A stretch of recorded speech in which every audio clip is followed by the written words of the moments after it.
매출이 예. 11,000원이라서 예.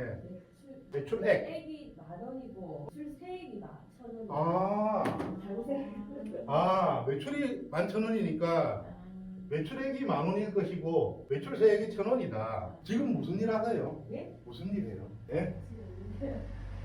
아닌데. 예전에 그런 게 아니에요. 그렇지. 예, 냄새가 나는 거예요. 정답이 정답.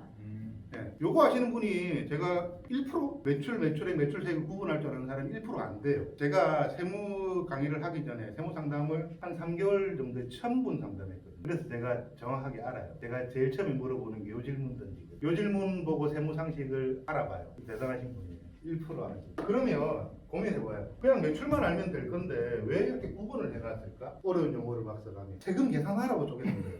세금 계산하라고. 어차피 진도가 이렇게 나갔으니까 부가세 계산하는 거 가르쳐 드릴게요. 세금은 번 돈에서 벌기에 쓴 돈 빼는 거라 그랬죠. 부가세는요, 이 용어가 조금 고급지게 바뀌어요. 이제 세금이 아니고 부가세입니다. 부가세는 번 돈을 매출세액이라고 써요. 그리고 벌기에 쓴 돈을 매입세액이라고 표현합니다. 부가세는 딱 요 한 공식으로 계산이 끝나요. 매출세액 빼기 매입세. 흔히들 부가세 하면 10%가 머릿속에 들어와 있어요. 고정관념식으로. 11,000원짜리 치킨을 손님한테 팔았어. 그럼 매출세액이 1,000원 나왔죠. 근데 치킨을 튀기기 위해서 쓴 돈이 존재하죠. 벌기에 쓴 돈. 이 돈이 5,500원이라고 가정해 볼까요? 매출은 11,000원.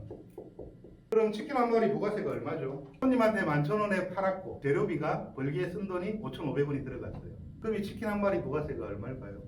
550원? 네, 또 다른가? 틀려도 좋으니까 계속 얘기를 하세요. 처음부터 잘하는 사람 없어요. 11,000원을 찍으면 카드전표를 보세요. 그러면 처음에 매출 이렇게 찍혀. 그리고 가맹점 번호나 뭐 사업자 번호 쭉 뜨죠. 공급가액이라는 용어 쓰고 10,000원 찍혀. 그리고 부가세 해가지고 1,000원 찍혀. 부가세 1,000원 찍힌 게 뭐죠? 이게 매출세액이에요. 매출세액. 만약에 벌기에 쓴 돈이 0이라면 부가세 얼마 내야 되죠? 있죠. 세금은 번 돈이 있고 벌기에 쓴 돈이 존재를 해요. 이걸 빼야 돼. 근데 손님한테 주는 카드전표에는 매출세액만 나와 있는 거예요. 벌기에 쓴 돈은 누가 증빙을 해야 되지? 본인이 해야 되잖아. 그러니까 왜 이렇게 이런 장치를 나라에서 굳이 만들었을까? 매출세액은 다 뜨지. 근데 이거를 나는 세금 계산할 줄로 모르고 그냥 가만히 딱 신고 안 한 사람 천재예요. 또. 그럼 1,000원 내야 돼. 통닭을 튀기기 위해서 500원 썼지만 이해돼요? 이해만 하면 됩니다. 세무강의는 필기할 필요 전혀 없어요. 책 사보면 되는 거니까.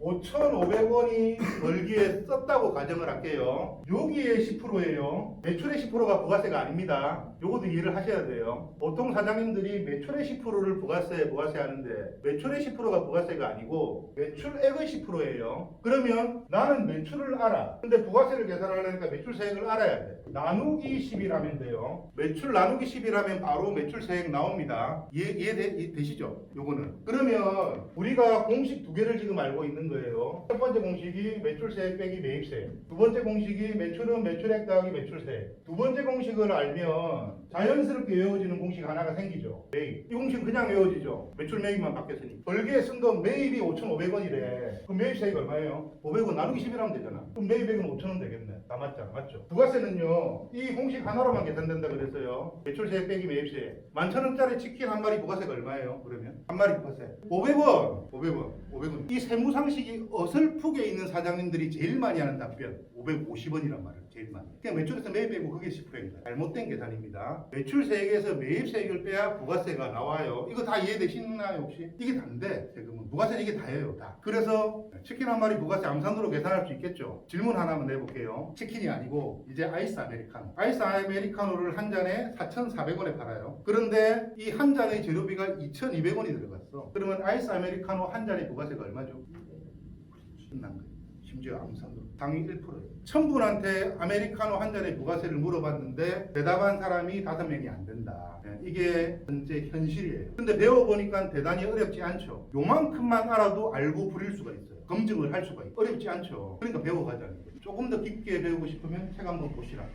그러면 조금 더 디테일하게 가져갈 수 있어요. 우리는요, 회계사가 되려고, 세무사가 되려고 시험 공부하는 사람이 아니죠. 그 공부는 대단히 어려워요. 우리는 세금 신고를 할 정도의 지식만 가져가면 되잖아요. 이런 강의를 듣고 이제 배워가시면 제대로 된 상식을 알고 써먹고, 그러면 절세. 그게 절세. 세무사를 쓰는 이유가 절세예요. 절세. 어렵고 번거롭고 그거는 부차적인 문제고. 결국엔 절세하겠습니다. 근데 그들을 모르고 맡기면 절세 절대 안 해줍니다. 만약에 맡긴다면 비장료 최대한 깎고 증빙 최대한 많이 주고 이러면 절세. 벌기에 쓴 돈을 많이 줘야 돼요. 치킨 한 마리 부가세를 계산할 수 있는 걸 이해를 꼭 하고 넘어가셔야 됩니다. 번 돈에서 벌기에 쓴 돈을 빼는 구조다. 세금은 종합소득세도 마찬가지예요. 그거는 제가 6주차에서 시간이 나면 설명드릴 건데 부가세와 종소세를 같이 설명을 해드리기 헷갈려. 이도저도 안 되더라고. 그래서 딱 부가세만 내가 생각할 때는 한 3, 4강 정도까지는 부가세 하나만 머릿속에 종소세는 빼버려요. 부가세 하나를 바르게 알고 넘어가면 종소세도 이해가 쉬워지거든요. 그러니까 4강 정도까지는 제가 부가세 얘기만 계속 해드릴 거예요. 오늘 기억하셔야 될 거는 부가세를 구하는 공식은 매출세액에서 매입세액을 빼는 공식으로 계산이 된다. 그러면 우리는 매출세액이 뭔지 매입세액이 뭔지 알아야 되는데 매출과 매입은 알아. 대단히 어려운 용어가 아니기 때문에 나누기 10이라면 세액이란 게 계산이 되구나. 빼면 바로 부가세네.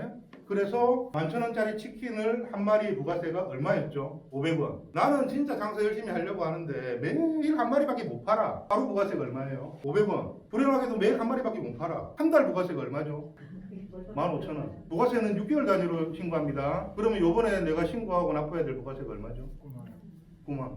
그게 다예요. 자진신, 자진납부함. 부가세 계산은 이게 끝이에요. 근데 뭘 맡겨? 맡기면 절세 주는 것도 아닌데. 매출이 막 커졌어. 내가 하루에 치킨을 한 마리 파는 게 아니고 1,000마리 팔아. 1,000마리. 그러면 이 공식이 바뀔까요? 당신은 매출이 크기 때문에 다른 공식 써야 돼. 바뀔까요? 안 바뀌어. 이런 사장님들 많아요. 나는 매출이 작으니까 셀프로 신고할 거야. 그렇게 했어. 근데 매출이 10배 커버렸어. 그래서 난 맡겨야 돼. 이렇게 생각하는 사장님들 의외로 많아요. 매출이 크다고 공식이 안 바뀌는. 왜 바뀔 필요 없죠. 매출이 크다고 회계사무실을 거래할 필요가 없는 거예요. 공식이 안 바뀌어요. 세무사들은 다른 공식 쓸 것 같아요. 이거보다 더 절세되는 다른 공식 뭔가요? 세무사들도 이 공식 써요. 홈택스도 이 공식 쓰고. 왜 바뀌냐? 그럼 2천만 원 버는데 2강도 있고 3강도 있고 제가 한 4강까지는 부가세 관련 내용만 쭉 해드릴 건데 그러면 저는 결국 어떤 소리 할 것 같아요? 부가세 계산하는 부분을 다 가르쳐 드렸는데 나머지 시간들은 적극적인 절세하는. 그러면 중요한 거는 세무 공부하는 이유가 세금 싸게 하려고 하는데 그럼 적극적으로 절세해요. 차를 살 때도 부가세 매입세 공제가 되는 거 차를 사야 되고 장부를 왜 적어야 되며 장부 적는 게 대단히 어렵냐. 부가세 계산하는 게 알고 보니까 너무 쉽죠. 생각하는 것보다 너무 쉬운 거잖아. 장부 적는 것도 너무 쉬운 거야. 종소세도 심지어 너무 쉬워요. 이 세무에 대한 고정관념만 버리시면 돼요. 세무 끝까지. 만약에 세금 세무 상식이 대단히 어려운 일이었다면 제가 이 책을 못 적어요. 아무나 할 수 있고 조금만 해. 그러니까 세무에 대한 고정관념을 좀 바꿀 필요가 있는 거예요. 부가세 계산 너무나 쉽고 종소세 계산 너무나 쉽고 쉬우니까 충분히 검증할 수 있죠. 나중에 그게 알고 부리는 거. 절대 텍스코디 강의를 듣고는 모르고 맡기면 안 돼요. 알고 부리셔야 적극적으로 절세를 할 줄 알아요. 내가 세금 계산하는 거 텍스코디 통해서 배워갔어. 너무 쉬워. 근데 양식을 보는 순간 멘붕. 왜 그럴까요? 서식을 보는 순간 멘붕이에요. 부가세 신고하러 자신 있게 갔는데 계산할 줄 아니까 증빙 잘 챙겨서 적극적으로 증빙을 잘 챙겨서 양식을 보는 순간 멘붕이요. 왜 그럴까요? 이 두 번의 답을 요약해서 정리하면 익숙하지 않은 용어 때문에 그래요. 요거도 굉장히 중요한 멘붕 요인 중에 하나인데 양식을 보는 순간 멘붕 오는지 다 채우려고 하니까 안 채워도 돼요. 다 채우려고 해서 어려운 거예요. 필요한 칸만 채우면 돼. 좀 저는 나라에 건의하고 싶은 게 제일 위에다가 다 채우려고 하지 마세요라는 문구 하나 적는 게 그리 어렵나. 용어가 어려우면 한번 더 읽어보세요. 그런 문구 적는 게 어렵나. 다 채우려고 하면 안 돼요.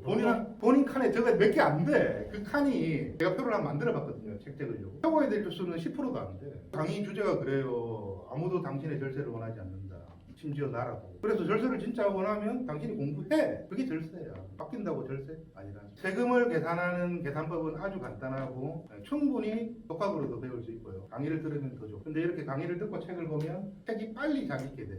자기가 아는 게 많으면 많을수록 세금이 내려갑니다. 차를 사도 똑바른 차를 사겠죠. 그리고 벌기에 쓴 돈을 결국엔 절세의 포인트는 여기 있어요. 관건은 요거죠. 절세의 포인트. 그럼 돈을 써도 똑바르게 쓰는 거예요. 뺄 수 있게끔. 사업과 연관성, 벌기에 쓴 돈. 사업에 관련된 지출을 하는데 막 쓰면 안 빼져요. 그런 얘기를 2강 3강 해드릴 거예요. 적격 증빙 이런 얘기 해드릴 거예요. 그 나라에서 요구하는 그 틀에 맞춰서 돈을 써야 됩니다. 그럼 결국에 절세는 뭐죠? 어떤 요구 조건에 충족되게 돈을 쓸까? 그리고 그거를 잘 보관했다가 세금 신고할 때 어떻게 활용할까? 그리고 이 증빙을 보관하는 기간 아는 사람, 보관해야 돼요. 언제까지? 신고했다 버리면 안 돼. 법적으로 있어요. 보관기간 5년. 5년 동안 그 기록을 또 보관해야 돼. 오늘 이제 강의를 좀 정리를 해보면 세금을 구하는 방법은 번 돈에서 벌기에 쓴 돈을 빼는 거다. 근데 사장님들 항상 이래요. 오늘 얼마 팔았네만 봐.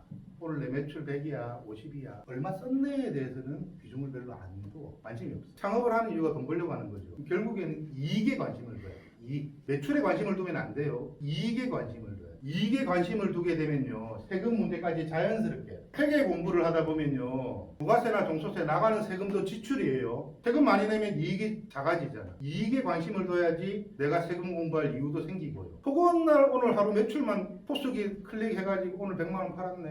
아유 많이 팔았네. 할 만큼 했네. 소비자한테 물어야 돼. 이거 아니란 말이지. 100을 팔아도 10만 원 버는 사람이 있고요. 100을 팔아도 50만 원 버는 사람도 있을 거예요. 이 이익에 관심을 둬요. 그리고 이익이 커지면 어떻게 되죠? 이익이 커지면 세금이 많이 나오죠. 기분 좋게 내야지. 대신 적극적으로 절세한 뒤에 기분 좋게 세금을 납부해야 돼요. 사장님들 이렇게 만나서 세무상담 하다 보면요 5월달 되면요 많이 들어온 질문이 종합소득, 1월달 7월달에는 많이 들어온 질문이 부가가치, 그리고 그 외의 달에는 별로 질문을 안 해요. 1월, 5월, 7월 요때가 그 연말은 좀 특수한 경우고 1월, 5월, 7월이 작은 세무 질문이 굉장히 많이 들어와요. 그때가 신고하는 사업자 등록을 이제 세무서 가서 발급받고 세금 신고를 2개를 해야 되는데 하나가 부가가치세, 하나가 종합소득세. 이 2개만 신고하면 1년 동안 세금 신고할 건 없거든요. 그런데 부가가치세는 1년에 2번 신고합니다. 1월, 7월. 종합소득세는 1년에 한 번만 해요.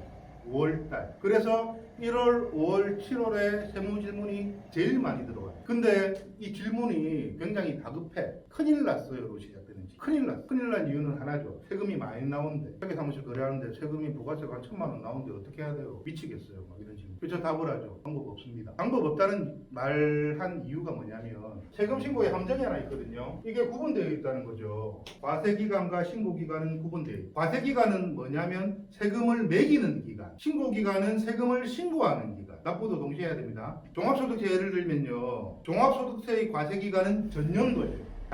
작년 동안에 발생한 매입 매출을 올해 5월달에 신고를 하는 거거든요. 근데 올해 5월달에 난리가 났어. 종합소득세 때문에. 어떻게 해요? 작년에 발생한 일인데 이미 상황은 끝난 상황이에요. 타임머신이 없어요. 그래서 5월달에 발을 동동 굴려본들 어떻게 해줄 수 있는 게 없어. 그래서 세금은 미리 알고 대비해야 된다. 과세기간에 적극적으로 증빙 만들고 당부 적고 그래야지 신고기간에 편안해. 과세기간과 신고기간이 어떤 이 개념조차 모르고 치킨집을 들렁 차려보니까 주위에서 뭐 부가세 신고 쭉 해. 거기에 대해서 아무 개념이 없었는데 난리 나는 거예요. 부가세를 1,000만 원 맞아보고 이러죠. 아 비싼 수업료 지불했다. 이런 표현 나야죠. 1,000만 원 몰라면 쇠가 빠져요. 이 사람이 과세기간과 신고기간이 요 개념만 좀 있어도 미리 좀 대처했겠죠. 그럼 세금이 절반은 줄었어요. 암만 못해. 과세기간과 신고기간은 분리되어 있습니다. 종합소득세의 과세기간은 전년도, 신고를 올해 5월달에 할 뿐이에요. 전년도 매입 매출. 부가세는요 1년에 2번 해요. 1월달, 7월달. 그럼 1월달에 신고할